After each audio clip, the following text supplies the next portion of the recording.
and welcome to another episode of Coffee Talk. Grab a cup of coffee and join us for conversations with interesting people doing interesting things at the intersection of higher education and technology.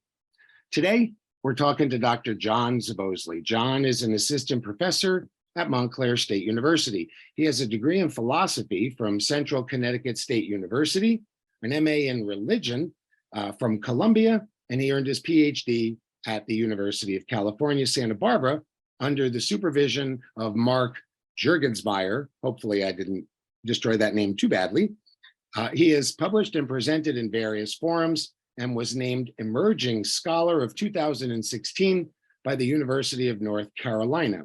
At MSU, he teaches courses in religious violence, global religious politics, and death, dying, and the afterlife.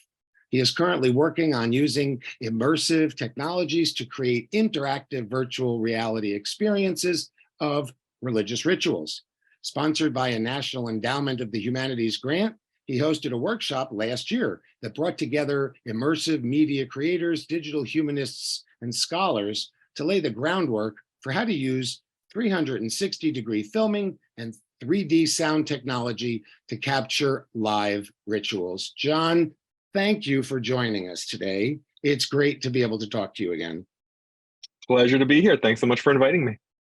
So you do so many interesting things, and I really look forward to talking about a few of them, but I want to sort of go back, I guess, and start with your roots.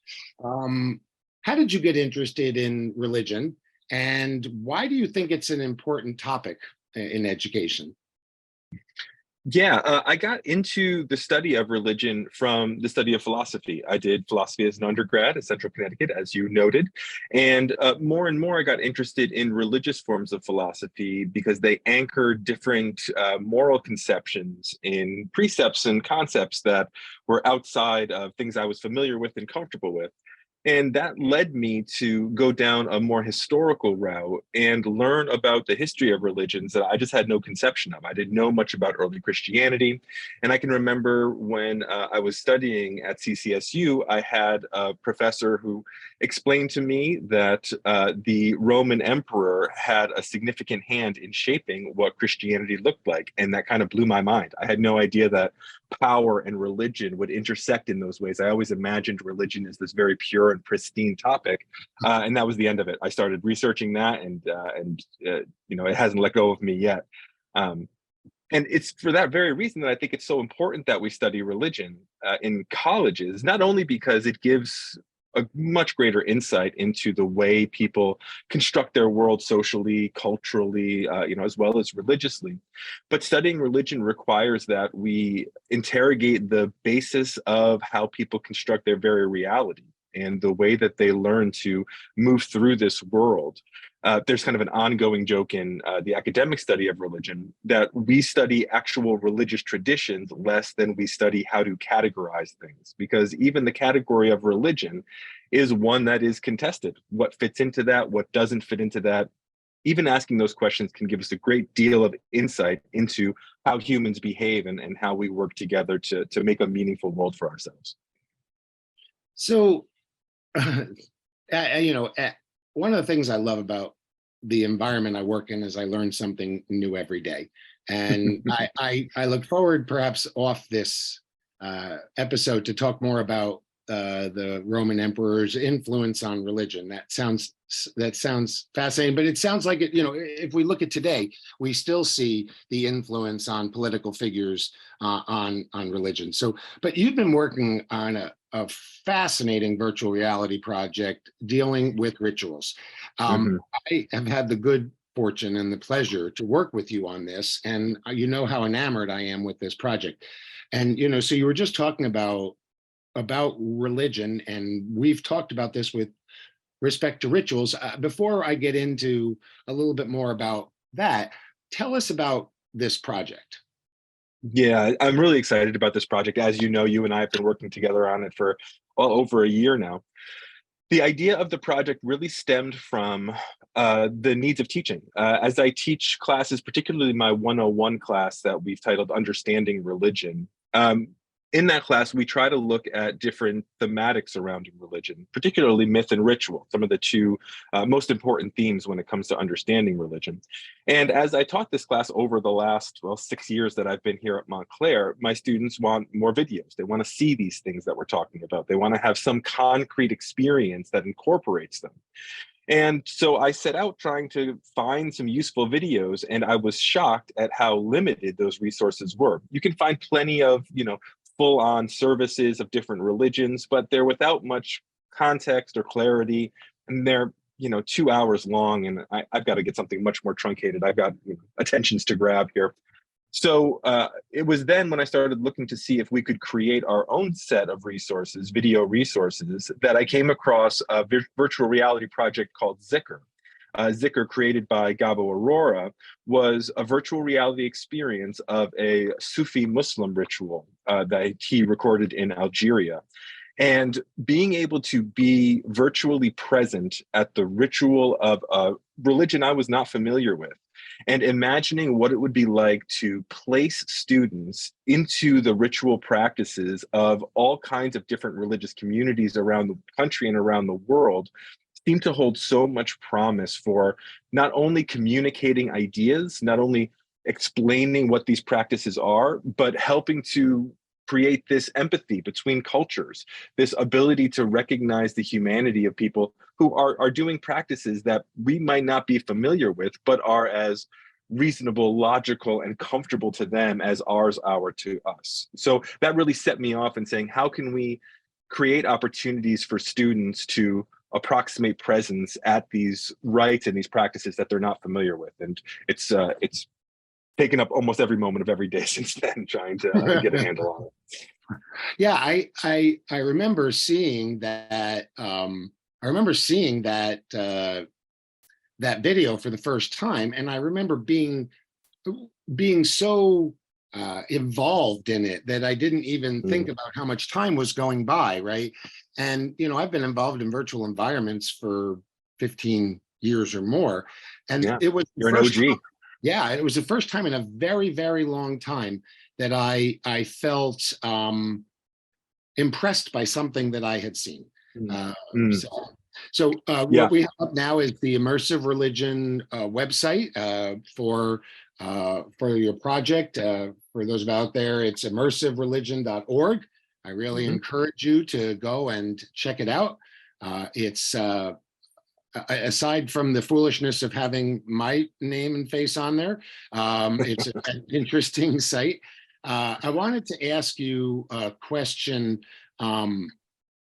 Well, I'll get to that in a second. So you received a nice grant for this, a National Endowment for the Humanities grant, and it was to sort of create the project and to have this event last summer.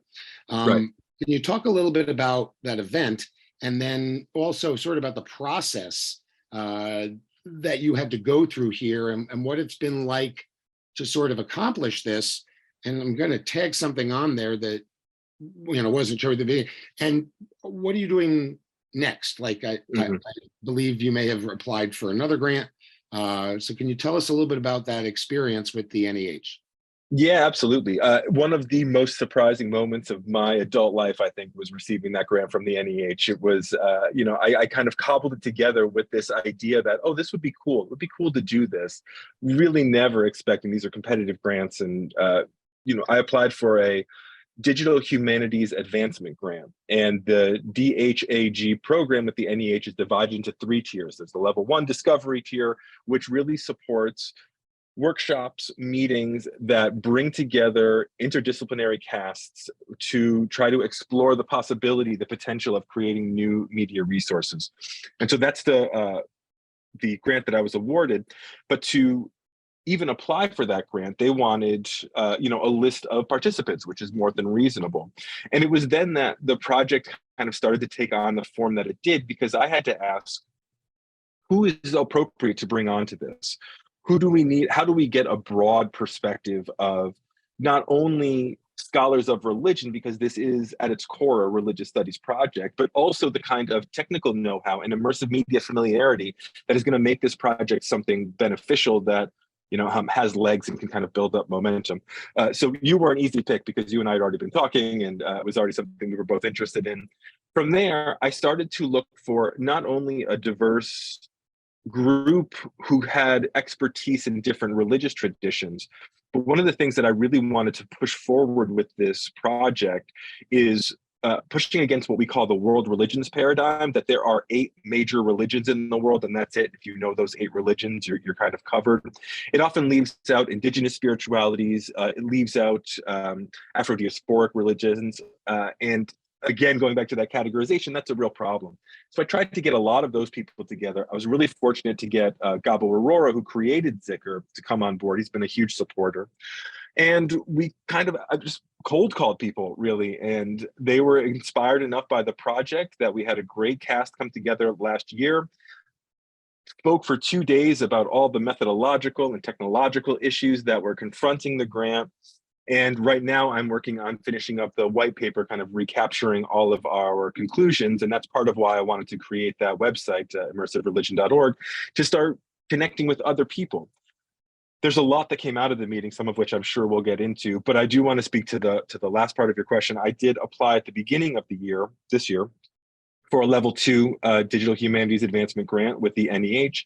I've also applied for a Luce Foundation grant, which the Luce Foundation are huge supporters of work in religious studies particularly. And I've started making new contacts with institutions across the country in hopes that partnering with different universities and different religious, academic religious institutions will allow to make connections with local religious communities with whom we can partner to actually create the resources that we hope to. I can't hear you, AJ. You got nothing. Right. There we go. Right. What a freshman mistake, right? Everybody does that, right? Forwarding the email. 2023, we're all making this mistake, yeah. I sent the email to everybody instead of the one person I wanted to. Didn't reply all. So we spent a lot of time last summer talking about this, and it's a question I know you're going to have to answer 100 times over, and that is basically, how are you going to decide what ritual to include at the start or at all? It's the question, right? It's the first question we dealt with at the workshop. It's the first question that comes up because there's certain expectations around not only what rituals to include, but what counts as a ritual. How do we define the term? Do we focus only on more detailed ceremonies, complicated performances that have a lot of different symbolic meanings? Well, if we do that, that's going to give preference to certain forms of religion that embrace those kinds of worship ceremonies, but it's going to exclude those that don't. So do we instead just try to get a diversity, and we're going to take, a ritual from Islam and Judaism and Hinduism and, Sikhism? Well, then we're just falling back into that same paradigm, saying, not only these are the religions that you should know, but also trying to use one specific instantiation of religion as representative of the entire tradition, which would always be wrong and would always be a problem. It's the central methodological concern of the project. And this was, one of those moments that if you bring a bunch of smart people together, the conversations and the conclusions they can draw are just shocking. And what we determined during that workshop was, rather than trying to create a list of rituals, we're going to go for 8 rituals, and they're going to be these kinds in this very top-down sort of way. Instead, we wanted to lead with our interest in partnering with religious communities, finding connections who would allow us to work with them to capture these rituals, to learn about them, and to understand them. So rather than saying we're going to find people who fit into these categories, we want to start with local communities that want to partner with us, and then slowly over time build a repository of these resources that would not claim any universal representation, that would always remain exceptionally focused on the local aspect of these practices, because religion's always local, as well as hopefully finding ways to connect with the communities that we want to record, but also learn about, so that we're not, doing that old school armchair anthropology where you zoom in and you grab some material and then you zoom back out again. So that's been really exciting to me, because that opens the door to thinking of other ways of perpetuating this project beyond any, single kind of prototyping experience. Most of my work now, apart from grant writing and apart from learning how to program for Unity, which is, I have no idea what I'm doing, but I'm getting closer to having an idea of what I don't know, is finding connections, finding people in religious studies programs, but also who are connected to the public understanding of religion, and trying to make connections who can then use their relationships with communities to bring us in and start conversations, so where we can, gain these resources in effective but also responsible and ethical ways, which is a big concern for us. Right, absolutely. I just trying to keep the background noise out. Sure. So yeah, so what you're talking about here is keeping things regional, local, right? Because a local, like for instance, I think one of the areas where you're going to start looking is in Native American rituals, right? Mm-hmm. And so that's going to be very different here than it would be, say, at the University of Chicago or at Arizona Mm-hmm. State University or in Mm-hmm. Alaska, right? Or any Mm-hmm. place where there are indigenous peoples, right? There's going to be different sort of rituals involved. So I just the fascination of doing that, but also just what is considered a ritual, right? Is Yeah. praying the rosary considered a ritual, or because Sure. it's done individually and not in a religious establishment? So it's some really, really interesting stuff that you're talking about. So I love the idea of the localization, because I want to talk, Mm-hmm. I want you to talk again for a second, if you could, about constructing reality. You brought this up earlier. And so I've had an ongoing conversation with someone about the fact that time is a human construct, right? That if we Sure. didn't have humans, we wouldn't need time, right? So these things are all, they're core and critical to our belief system, and yet they're an individual construct. How Mm-hmm. does that impact? How does that impact what you're doing? Because teaching religion today has got to be significantly more challenging than it was 15 years ago or 10 years Mm-hmm. ago. And so how does this, they say perception is 100% of the truth, Yeah. right? So how is the perception of religion and these religious movements, uh, how is that with constructing reality, and how does that fit in with what you're doing?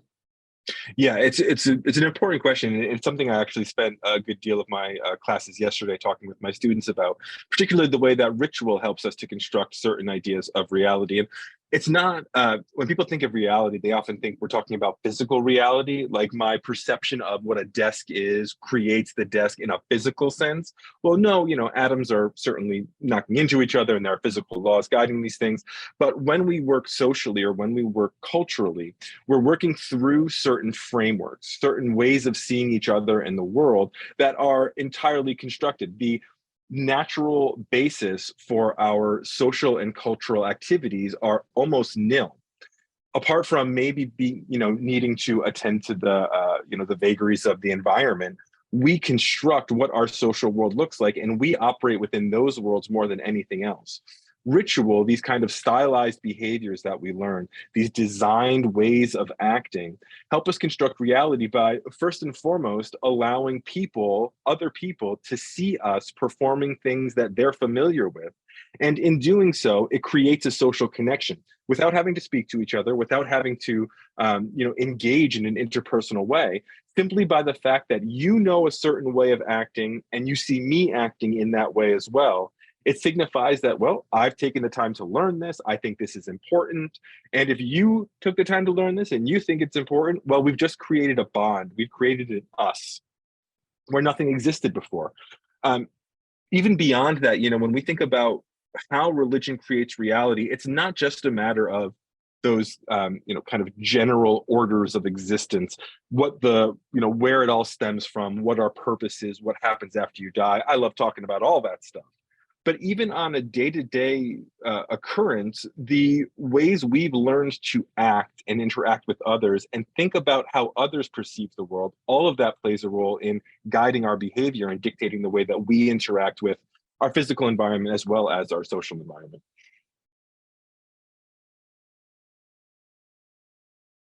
We're gonna have Nicole cut those out. Are Yeah, you? I've got everything. So, would you describe what you do as deconstruction of perception? I mean, I think there are certain levels that we do deconstruct, but we're mostly deconstructing, biases and assumption about what religion must look like. And, we all have certain understandings, certain expectations about how people engage with the world that are a direct consequence of our own cultural situatedness. So yeah, we have to deconstruct those because that is not shared by the majority of people on the planet. We are always limited by our locale and the experiences that we've had, and there's nothing wrong with that at all. My goal is always not to deconstruct so we break it apart and are able to examine all of the elements that led us there, but simply to get the perspective of my experiences come from somewhere, that I have certain expectations about what religion is, what ritual is, what it should look like, what it shouldn't look like. And all of that plays a role in the very way in which I describe and define religion. And that's going to determine how I interact with people from different cultures who practice differently than I do. And, I try to encourage my students to remember, like, religion is always weird to an outsider. It's based on claims that we've learned to accept in certain ways. So it's always going to be a problem when we come into contact with those that we're not familiar with. And those people think the things that we do are all often strange.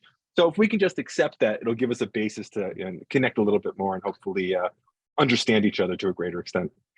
So how do you anticipate the creation of this 360 recordings of these rituals? How do you think that will impact the students' perceptions of these? Yeah, I mean, my hope is you can only get so far talking. I mean, I can tell you stories and I can create a picture in your head. I can even show you a video that gives you that distance, that safe separation from the events that are occurring.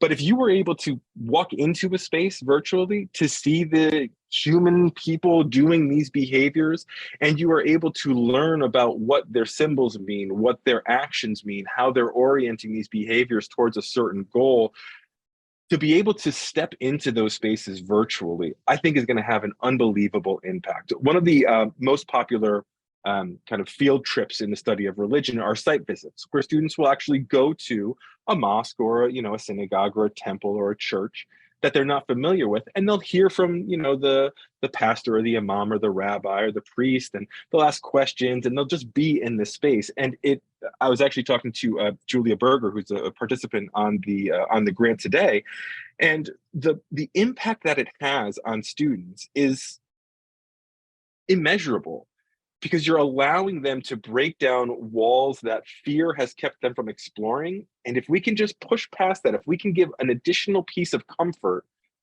and yet allow students to firsthand witness these practices, I think it can really drive home the way that all cultures, all religious cultures, engage in these practices as a means of drawing them together as a community and attending to those sacred things that kind of orient their lives. It also, I think, takes them out of their peer group and removes potentially some of the cultural baggage that goes, when you have a student who's been told their entire life that X religion is bad or that X religion does this. And when they're out of that peer group who has been supporting that, and they have the opportunity individually to look at something and develop their own opinion about it, that's a huge thing. Before I move on from perspective onto a little bit about technology and some of the other stuff you're doing, I just want to bring up I'm not sure if you've ever heard of it, it's something called the perspectivity theory. It was developed by Dr. Ricky Goldman at NYU. She has since retired. Her perspectivity theory basically plays off of there were four people on four corners and they saw an accident, you'd have four different views. So she actually tied that to the construction of video and connections in an app that she called Constellation. And it would tie these videos together that had common bonds. But what her main point was that perspective is incredibly important in learning, that we have to look at perspective, because as I said earlier, I don't know if Ricky actually says it this way, but perspective is 100% of the truth for the Hmm. individual who's perceiving it. Hmm. Um, so you're a really big advocate of equipping students with the tools to promote diversity and equality. How do you see this project aiding in this? Yeah, I am. I think one of the foremost goals we have as educators in higher education is to bring to light the variances of cultural, ethnic, racial backgrounds and how those are all playing a role in our perceptions of each other and the world at large. And in a very direct way, having the ability to access different cultural practices other than one's own, regardless of location, even if you don't have any of these spaces, nearby in driving distance, to be able to virtually enter those spaces, to have other people enter your location and see the things that you're doing in these ways. I think we can really create a much greater sense of understanding, intercultural understanding, as well as a recognition of diversity within individual communities that will benefit not only those who are witnessing, but those who are helping us capture these things. It's something that'll work on both sides, because having the ability for others to see your behaviors and the things that you hold sacred in a more direct way can have just as great an impact as being able to see the practices of another. I've started to do kind of prototyping in a few different organizations. I went to a Reformed synagogue to do some video filming. I went to an Antiochian Orthodox church to do some filming. And in both cases, when I had my initial conversations, both the rabbi and the priest said, this is a great opportunity for us because people don't understand. And if people don't understand, they're more than likely to dismiss or even have outright animosity towards.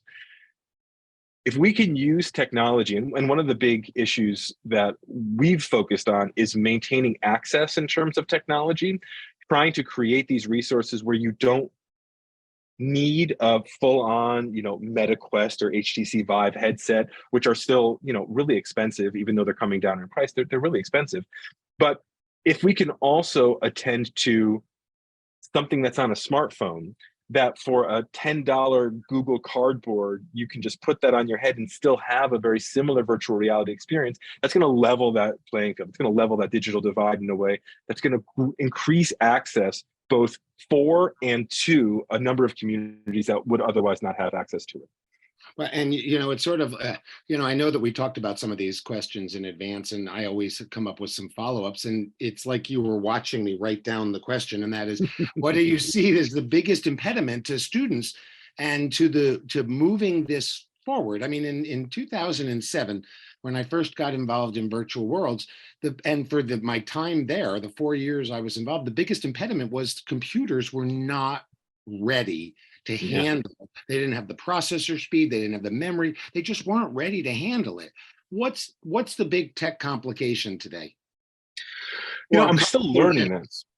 right? Yeah, yeah. I mean, trying to figure out what platform to use for ease of creation, for broad distribution, and to be able to create on multiple levels of technology. That's where I'm spending a lot of time right now. This project really has kind of three parts to it. You have the actual religious studies research side. Okay, what are these practices? Who are these communities? What are their traditions? Where are they coming from? And then you have this media capture side where we're going to use the 360 technology, which is really advanced. The small 360-degree cameras. This is an Insta X3 360-degree camera that we'll be using. Tiny. It's still a few $100s, but much less than the 360 cameras used to be.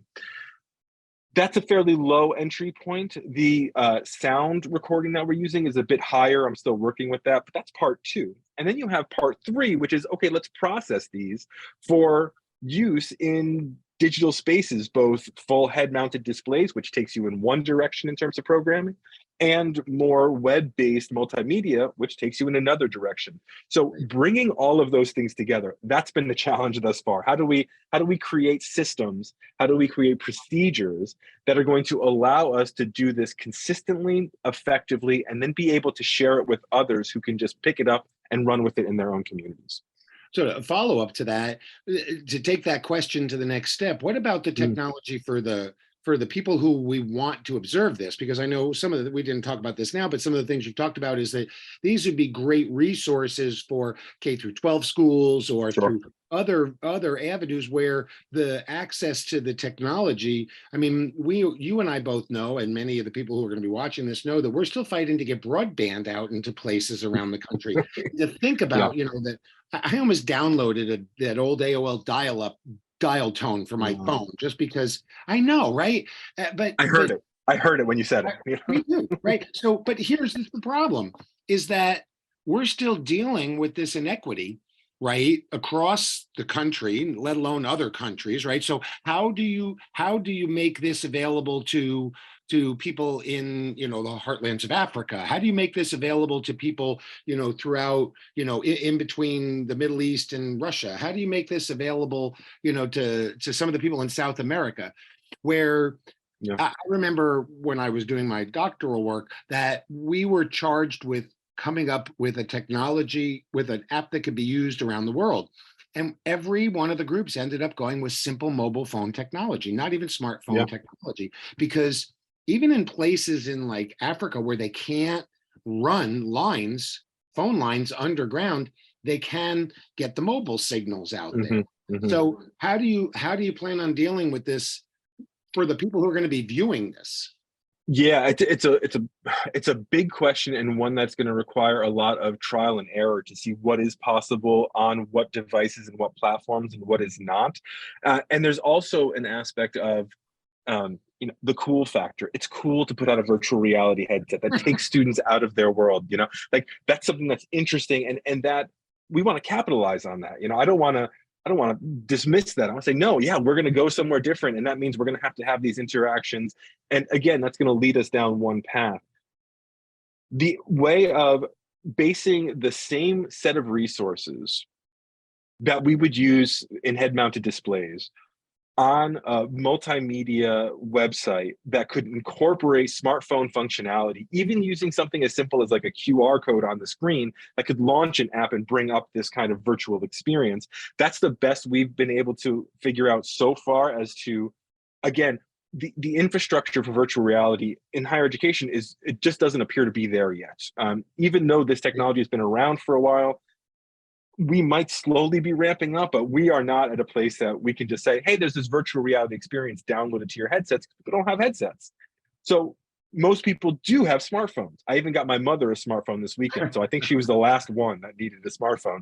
But if we can incorporate that and incorporate a website that gives the same experiences and just changes the way that we access it a little bit, I think that'll be a good first step. And then the greater steps of, how do we continue to broaden that? We've talked about doing, actual exhibits where instead of using VR headsets, we could use cave technology and have people physically walk into these spaces, bring the experiences to them. That brings a higher cost of entry and being able to, carry that around the country. So it's going to be a lot of that kind of give and take, and it's both the excitement and the frustration when you're working with this kind of technology, which I don't really want to call cutting edge because it's already been around.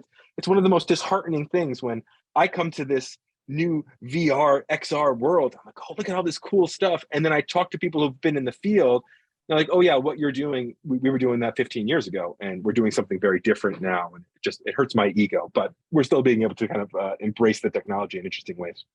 You're close enough to having gotten your doctorate that your ego is probably not bruisable at this point. Not Yeah, yet. that was an ego bruising experience for me. I don't know about other people, but it certainly will beat you down. I'm gonna hold off on the last question I have because I want to ask you a couple of other questions to follow. But first, many people might not know what cave technology is. Can you just Mm. talk a little bit about what that is? Yeah, I mean, I think of the cave technology. It incorporates the term cave. I can't remember the acronym, but the idea of it is you would create a almost like an igloo that you would enter into, and we would project onto the sides of the interior a 360-degree video. So you would walk in and you could look this way and see what was going on, and you could turn and have the same experience. And it allows you to physically enter into spaces that are based in immersive media. So where the headset will read, oh, you're looking this way, and it'll render the video coming from that direction, the cave just projects it out onto a space, so you can, without having a headset, walk into it, hear the spatial audio, and be able to see it without any additional materials at all. I attended there's a immersive Van Gogh exhibit that's traveling around now. They're trying to do some things like that. There's an immersive King Tut exhibit over in New York City that a colleague and I went to go see. And it's cool and it's interesting, but it's also, you can tell it's kind of right on that line of, this could really be something and we don't really know how to do it yet. All right, at least in my own opinion.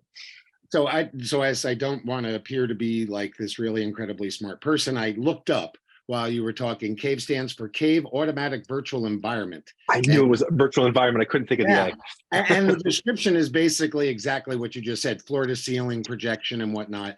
And the idea is to replace the immersive experience. And let me tell you, when we were talking about Second Life and virtual worlds in education 150 years ago, we were still talking about the same thing. The things that you're talking about now, we've been talking about for a while. Mm-hmm. And I mean, the only comfort that you should take, and I eventually took, was in Moore's law, which says that every 18 months, the processor speed will change or double, right? Yeah. And so that's what's holding us back, because hard drives, we don't have a problem with.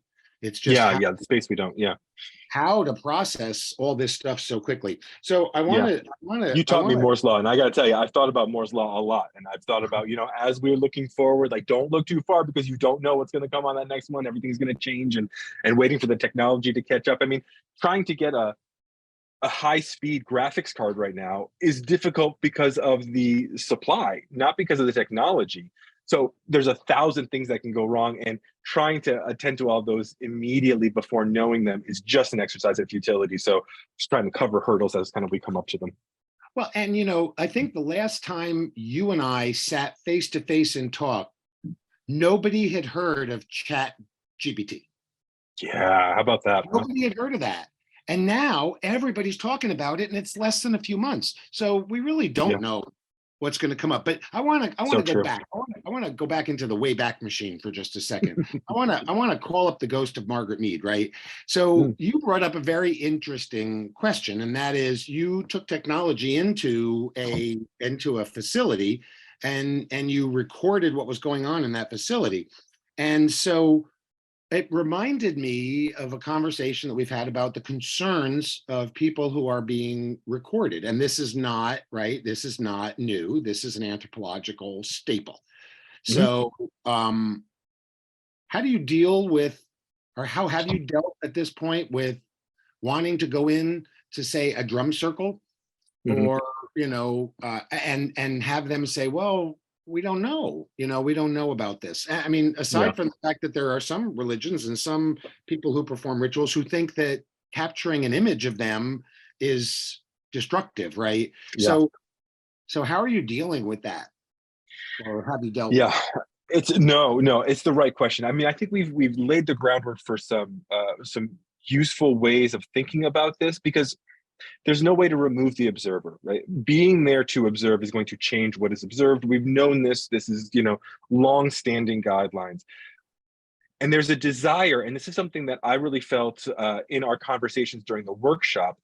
We still have that desire to render ourselves invisible, to try to allow the users to be experiencing things through some image of purity, like this is really what's happening, and this is always what happens.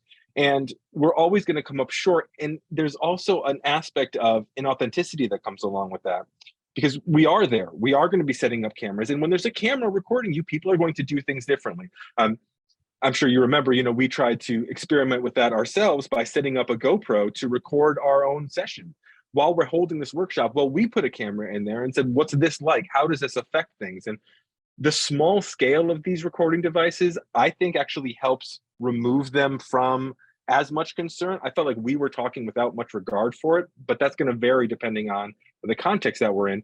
And of course, I didn't set the GoPro up right. And so we only captured one part of the room and rather than the 360 video, but that's another story. So one of the things, and I think you might have actually mentioned it, was while we're doing this filming, also maintain a reel of behind the scenes footage. Record ourselves doing the recording. Make that available along with everything else. Rather than trying to hide or obfuscate our presence, instead, let's just lean into it. Let's acknowledge that, no, we were here and here are the steps we took to try to be as, inconsequential within the space as possible. But we can't ignore the fact that, yes, we were there and yes, we had an impact. It's also led to a discussion that I'm still kind of having with people, and I'm still not sure how I come down. Do we try to enter into spaces during live rites, like going into, a Sunday ceremony, which brings up legal issues? It brings up the possibility of disrupting people's sacred services, which we certainly don't want. Or do we try to arrange for kind of special rites held just for the filming? And then if that's the case, what does that do for authenticity? Right. Ritual validity might go out the window, but are we still seeing authentic forms? And so it's a problem kind of either way. And, how we're going to be dealing with it is just, I think, being open and transparent about it. And we have to make decisions. We'll tell our audience and our collaborators, this is how we're making those decisions. We'll be open to interpretation or to, counter interpretations and continue to build up. And I'll say briefly, the other issue that you brought up is also one that's a very difficult one to overcome, which is Orthodox Jewish communities are going to be very resistant to having people come in and film. It's the kind of work that shouldn't be there. There are Afro-diasporic religions that require initiation to be able to perceive these, so they might not want people in. Does that mean we can possibly train members of the community to use this media and then they can bring it in? Well, is that a transgression? Does that bring outsiders in or does it not?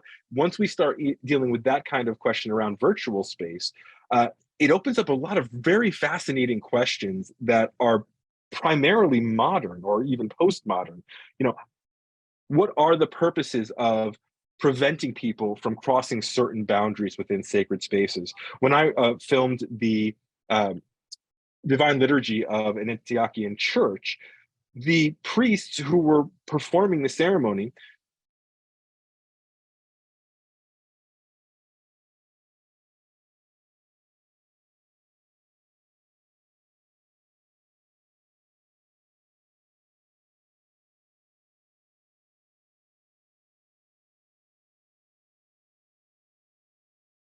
inaccessible to any practitioner became accessible to those who use the technology. Does that go against the intent? Does that not go against the intent? Those are really interesting questions to me. And I think they're going to be answered differently depending on the communities that we're involved in. Right. So, right. I mean, and I think that the way you're planning on approaching it is that those people you'll work with while you're working with other people who have said, yes, feel free to come in. So I wanted to Exactly. follow up on something that you had said. You said you want to remove the observer. Well, if you just take a 360 camera and put it in the middle of the temple for Passover, it's coming up this, in a couple of weeks, does that not remove the observer? Mm-hmm. Yeah. Well, it takes the physical person out of the way, but is the eye still kind of an absent presence?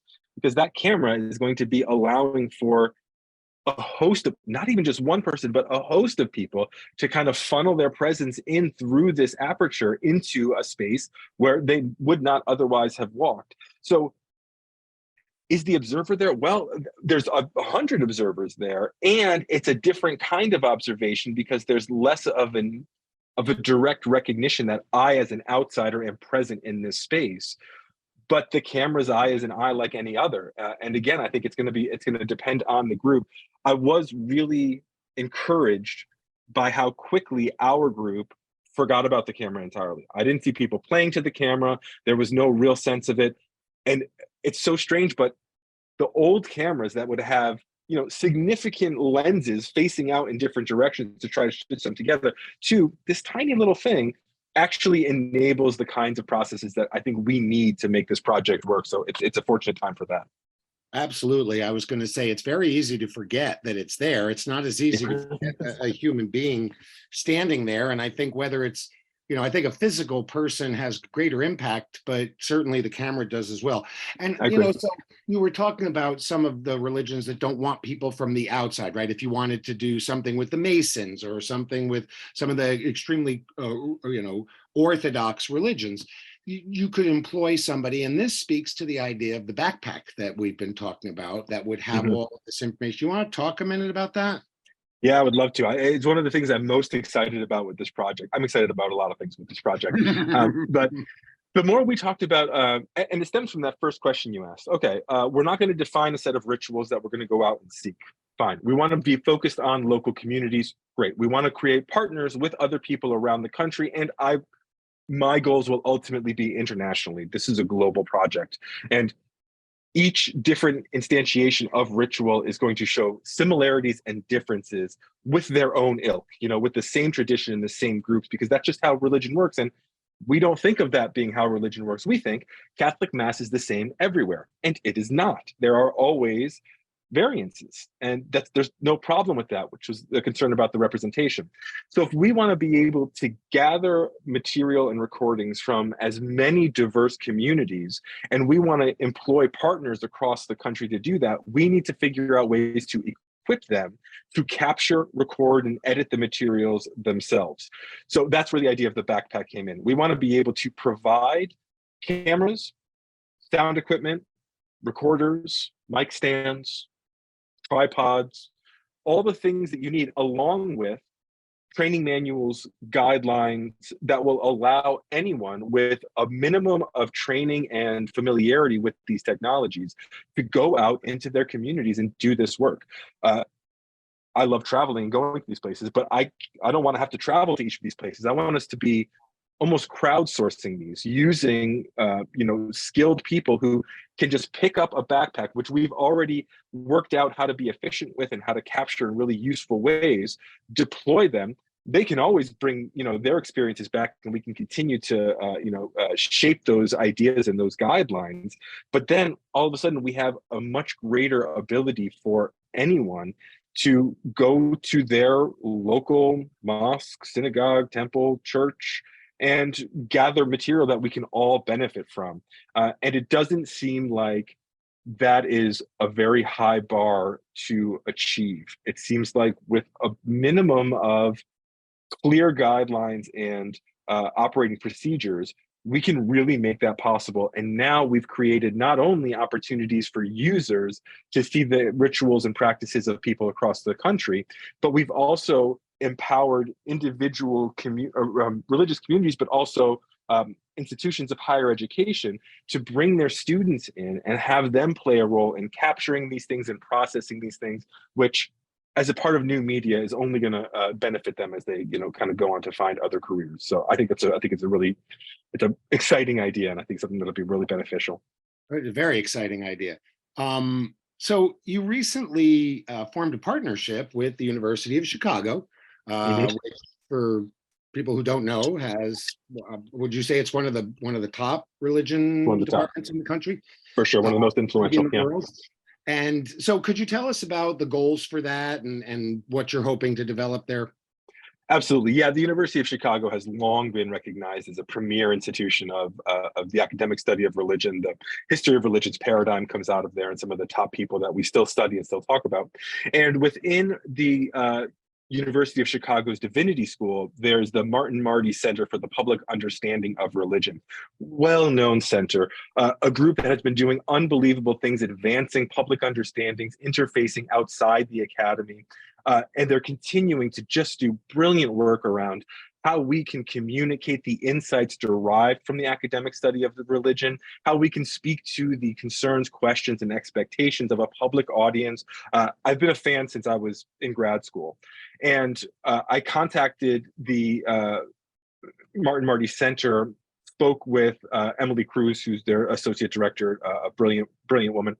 And we started talking about the potential of collaborating.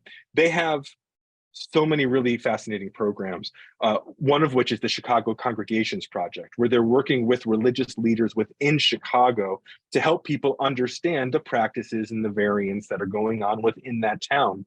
So when I started talking about what our project goals were and how we were intending to achieve those goals, the Marty Center got very interested. Lauren Pond, their digital media manager, has already been teaching me things about media capture that I didn't know.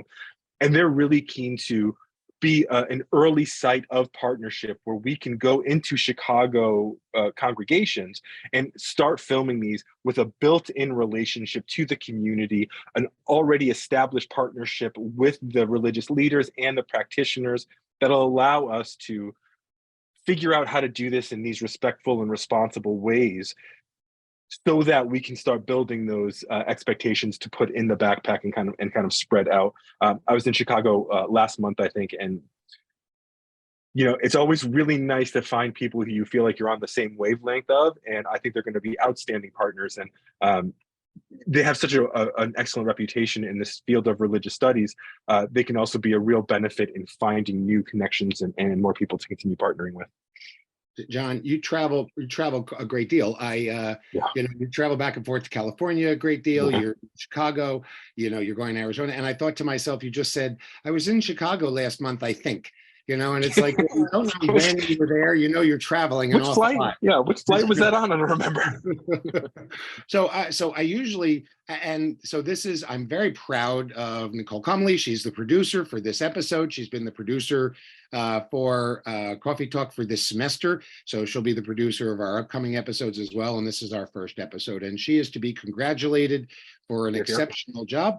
The technology snafu at the beginning was mine, so I will take credit for that. And so, but I normally ask a question that I forgot to have Nicole share with you, and that is, I always like to end finding out if you could be any superhero, animated figure, or have any superpower, who would you be or what would it be? Now, because you didn't have time to think about that, I'm not going to ask you that question, but we'll follow up with you another time on that. But I have an almost as good final question for you. And that is, if we could wave a magic wishing wand and make your wish come true as far as this project is concerned, looking down the road, what would that be? What would your wish be? I have grand ambitions for this project. There's, the academic focus that we're working with right now is really aimed at how can we create new resources for teaching and learning about religion and religious studies within higher education context, as well as, secondary education. I think this would be very appropriate for high schools. The greater vision that I have of this, if I could have anything that I wanted, would be to partner with some larger media corporations like National Geographic, something along those lines, that would allow us to take this globally and not just focus on rituals, but extend it to other kinds of rituals like pilgrimages, meeting people who are on pilgrimages and giving our users the ability to virtually travel with them. Cultural celebrations. What is the Lunar New Year like in the rural communities of China? Let's actually bring people in. And throughout, one of the things that we didn't mention about the resources themselves are the idea of bringing in college-age students as tour guides to help bring people into the experiences, what it's like to prepare for them, to participate in them, to reflect on them. And I would want to take that globally. Let's meet the people who are practicing these religions. We too often are guided by media interpretations that can be more or less educated on the various forms of religion. And we use those representations as this is what the community is. Islam is the community that has suffered the most because media representations of Muslims has portrayed them as uncivilized terrorists for decades. Overcoming that is a goal that we should all be reaching for. And I think if we could take the ability for individuals to virtually enter into spaces and meet people who across the world are practicing religions in ways that are not only peaceful but inspiring, I think we could actually change the way that we interact with each other in a global community, and that's really what I would like to be able to do. All told. So, John, you are an amazing man. No, I know. I'll write that check. And and it is. I've said this to you before. It's an absolute privilege and pleasure to work with you because there are a number of reasons. But one of the things I think is because I'm in this business because we touch lives. My mother bought me a pillow a number of years ago that says to teach is to touch a life forever. Mm. And everybody knows a teacher. You can't name another career that everybody knows. They don't all know a policeman or a doctor or something, but they all know a teacher, whether they like them or not. So we're changing lives. And one of the things I told you at the very beginning of this project was one of the things I really attracted me to this is that your project, John, will change people's lives. And you should be very proud of that. And I'm excited to watch where this is going to go. Thank you so much for your time. Yeah. So thank you so much for your time today. It is always a pleasure. I can remember when we first started talking about having you as a guest, we laughed at that we only had an hour. Because we could certainly talk a lot longer than that, but hopefully we'll be able to have you back in the fall. Absolutely. Follow up on all of this.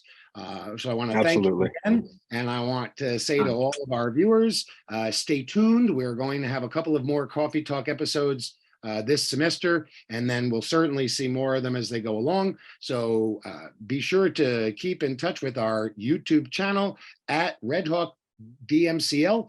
And until next time, enjoy your coffee.